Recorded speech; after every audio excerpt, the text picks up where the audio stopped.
Hello दोस्तों, नमस्कार। तो आइए हम लोग आज एक मॉडल को डिस्कस करेंगे और यह मॉडल बताता है कि मार्केट में बहुत बड़ा फॉल कब आएगा या उसके पीछे का लॉजिक क्या है। तो इसको रिसर्च करने में मुझे लगभग 2 ढाई साल लगा है और मैं इस पे लगातार काम कर रहा हूँ और मैं इसको टेस्ट भी किया है। इसमें आपको पूरे मैं चार्ट में आपको बैक टेस्ट करके मैं भी बताऊँगा कि मार्केट में मैं ऐसा क्यों बोल रहा हूँ कि ये बड़ा फॉल आने वाला है या उसकी ये शुरुआत है। और अगर आप सही टाइम पे मार्केट से एंट्री और मार्केट से एग्जिट को पकड़ लेंगे तो आपसे बड़ा बादशाह इस मार्केट का कोई नहीं है। लेकिन परफेक्ट टाइम की एंट्री और परफेक्ट टाइम की एग्जिट सबको पता नहीं चल पाता है और यह एक अपने आप में बहुत ही टफ काम है। तो इस चीज़ को हमें समझना पड़ेगा कि मार्केट में हमें सही एंट्री कब होनी चाहिए और सही एग्जिट कब होनी चाहिए। उसके लिए बहुत सारे मॉडल हैं, लेकिन ये जो मेरा मॉडल है ये बहुत ही सटीक आपको जगह पे पहुंचाएगा। बशर्ते आपको मार्केट को पहचानने आना चाहिए, टाइम फ्रेम पे काम करने आना चाहिए। और टाइम फ्रेम चेंज होता है तो कौन से टाइम फ्रेम पे मार्केट अपने आप को बदलने की कोशिश कर रहा है वो आपको पकड़ में जब तक नहीं आएगा, आप इस मॉडल को आप पकड़ नहीं पाएंगे। तो टाइम फ्रेम पे अगर आप कमेंट करेंगे तो मैं टाइम फ्रेम पे भी आपको मार्केट को ले जाऊंगा और बताऊंगा कि आखिर मार्केट में चल क्या रहा है या मार्केट में आने वाला समय कैसा रहेगा। इन सारे पॉइंट पे हम आपसे चर्चा करेंगे। देखिए, सबसे बड़ी चीज़ ये है कि अगर आप मार्केट को नहीं समझ पा रहे हैं तो मार्केट में काम करने का कोई मतलब ही नहीं निकलता है। तो welcome to my channel trading for investment. यहाँ पे हम लोग ट्रेडिंग और इन्वेस्टमेंट्स दोनों से रिलेटेड आपको नॉलेज प्रोवाइड करते हैं, ऑफलाइन ऑनलाइन दोनों है। तो आप हमसे जुड़ना चाहते हैं तो जुड़ सकते हैं और जुड़ करके ट्रेडिंग या इन्वेस्टमेंट सीख सकते हैं। यह अपने आप में एक बहुत ही इंटरेस्टिंग वर्क है, लेकिन लोग इसको जुआ की तरह बना लेते हैं, इसलिए जो है सो उनको लॉस होने लगता है। क्योंकि आप जब तक चीज़ों को सीखेंगे नहीं तब तक तो आपको वो चीज़ें जुआ की तरह ही लगेगी। और जब जुआ की तरह लगेगी, आप जुआ की तरह अलग तो कोई भी स्टॉक खरीद लिए, कहीं पे खरीद लिए, कहीं पे बेच दिए, तो फिर वो दिक्कत हो जाती है। इसलिए आपका मार्केट में नुकसान होता है और फिर आप जो है सो मार्केट को गाली दे करके आउट हो जाते हैं और नहीं भी समझ में आता है तो आकर के ऑप्शन में खेलने लगते हैं। ऑप्शन तो मतलब समझ लो कि एक जहर है और वैसा जहर है जो भगवान शिव ने जो पिया है उनकी गला जो है सो रेड हो गई है। तो सब लोग भगवान शिव बनने की कोशिश करते हैं। ऑप्शन में पैसा वही बनाएगा जिसके पास करोड़ों अरबों रुपया है, जो कॉल और पुट सेल करके बैठता है। सेलर ज़्यादा पैसा बनाता है, बायर पैसा बना भी लेगा तो एक नहीं तो दूसरे दिन वो पैसा आपका डूब जाएगा।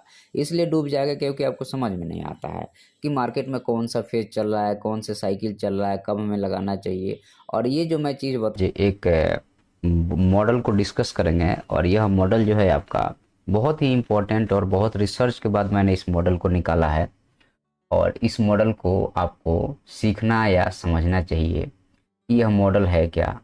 तो देखिए, ये जो मॉडल है ये आपको शेयर मार्केट में बहुत अच्छे तरीके से काम करता है और इससे ये मेरा अपना इन्वेंशन है। इस पे किसी का मैंने कहीं से कॉपी नहीं किया है, ये मेरा अपना थॉट है जो मैं आपके सामने यहाँ पे रखने की कोशिश करूँगा और मुझे आशा है कि यह मॉडल आपको पसंद भी आएगा।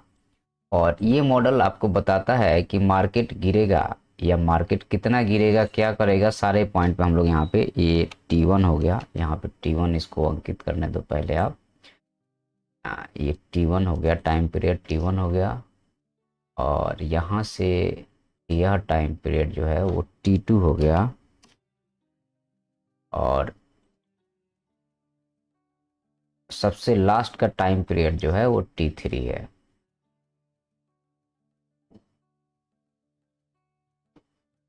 ये T3।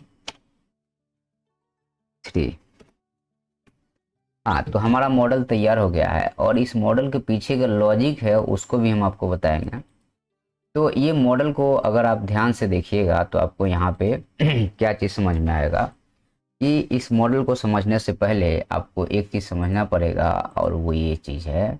यहाँ पे देखिए, सिंपल क्या होता है कि एक बार प्राइस जो है, एक बार ये प्राइस से ऊपर जाता है, बाउंस करके नीचे आता है और नीचे आने के बाद में प्राइस एक बार और बाउंस करता है और बाउंस करके अगेन प्राइस नीचे आता है, प्राइस एक बार अगेन बाउंस करता है, बाउंस करके नीचे आता है और प्राइस एक बार और बाउंस करेगा।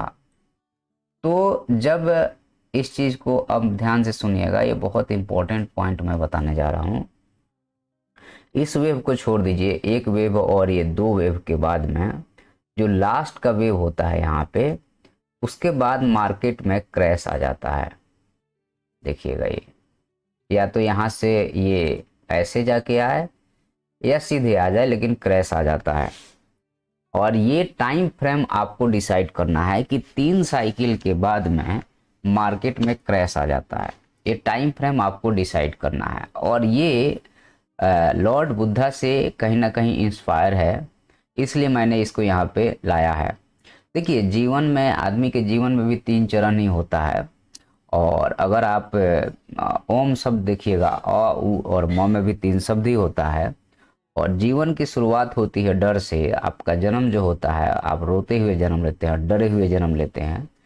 तो डर, उसके बाद में ईर्ष्या और लोभ से इसकी आगे की जो T1 टाइम में, जो आपका टाइम T1 है, यहाँ पे याद रखिएगा, ये जो है टाइम T1 है।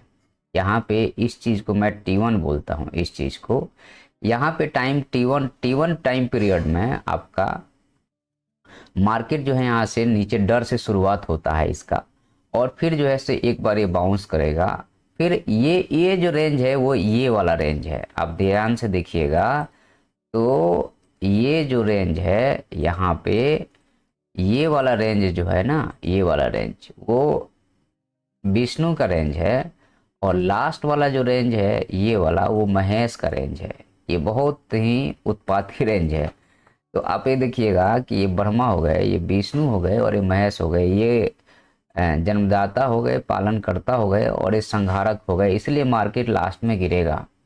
तो इसी चीज को, इसी मॉडल को, डर से मार्केट का जन्म होता है। एक बढ़िया मार्केट का जन्म हमेशा डर से होता है, या एक बढ़िया कमल जो है सो कीचड़ में ही खिलता है। तो यहाँ से डर से इसकी शुरुआत होती है, और फिर ये धीरे धीरे धीरे धीरे ऊपर जाता है। और ऊपर जाने के बाद में यहाँ पे ये टाइम पास करेगा। यहाँ पे ये टाइम पास है, तो ये T2 पीरियड में आप आ गए हैं। टाइम पास करने के लिए आपने T2 पीरियड को चुन लिया है, या T2 टाइम पीरियड में आप आ गए हैं। यहाँ टाइम पास करेंगे, और टाइम पास करने के बाद में फिर यहाँ से एक बार निकलेगा। तीसरा चरण है, और ये लास्ट चरण मार्केट का चल रहा है। तो ये टाइम पीरियड आपको डिसाइड करना है कि वीकली लेना है, मंथली लेना है, डेली लेना है।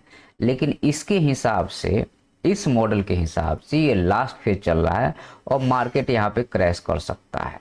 ये क्लियर है कि ये मॉडल जो है सो स्पष्ट बता रहा है कि मार्केट जो है सो यहाँ से क्रॉस या क्रैश हो सकता है। तो ये टाइम पीरियड T1 है, ये T2 है, और ये वाला जो टाइम पीरियड है ये T3 है, या लास्ट पीरियड है।